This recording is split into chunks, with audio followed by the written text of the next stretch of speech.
My name is Isla Carter. I was 27 years old when I learned that silence can be stronger than shouting. People think revenge needs planning and drama. What happened to me was quiet and unavoidable. My engagement day was meant to be small and peaceful.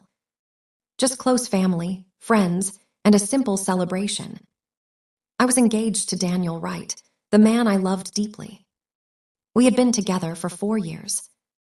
The only problem in our relationship was his mother, Margaret Wright. She was a woman who believed money meant superiority. She came from an old, wealthy family and never let anyone forget it. From the day Daniel introduced me, she decided I was not good enough.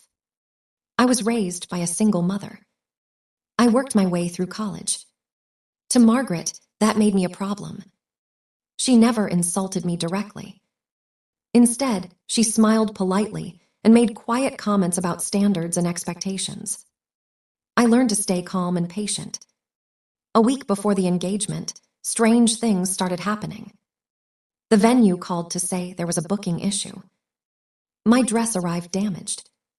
The florist delivered the wrong flowers. Every problem had one thing in common. Margaret was always nearby when it happened. The night before the engagement, my best friend Lily told me something important. She overheard Margaret talking to her friends about exposing me during the event. She planned to accuse me of using Daniel for money with fake proof. That night, I made a decision. I would not cry or argue. I would listen.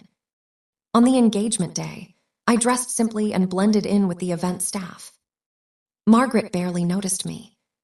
She never looked at faces she thought were unimportant. I stood close enough to hear everything. She spoke openly about humiliating me in front of everyone.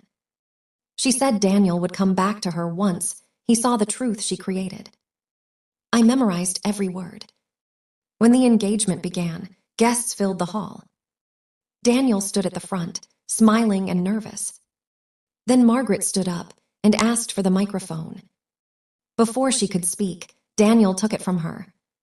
He said calmly that there was something everyone needed to hear first. That was when I walked onto the stage. Not as staff, as his fiancée. A recording played through the speakers. Margaret's voice. Her plans. Her instructions. The room went silent. Daniel's father stood up. His disappointment was clear. He said he had ignored her behavior for years and would not do so anymore. Margaret tried to speak, but no one listened. The engagement continued without her. She left the hall alone. Months later, Daniel and I married quietly. Our life became peaceful. Boundaries were clear. Margaret later reached out to apologize. She had lost control, influence, and respect. This time, she spoke softly. Change took time. Some relationships healed slowly. Some never did. But one thing stayed true. You do not need to destroy someone to protect yourself. You only need truth and the courage to let others see it. Sometimes silence is not weakness. It is preparation.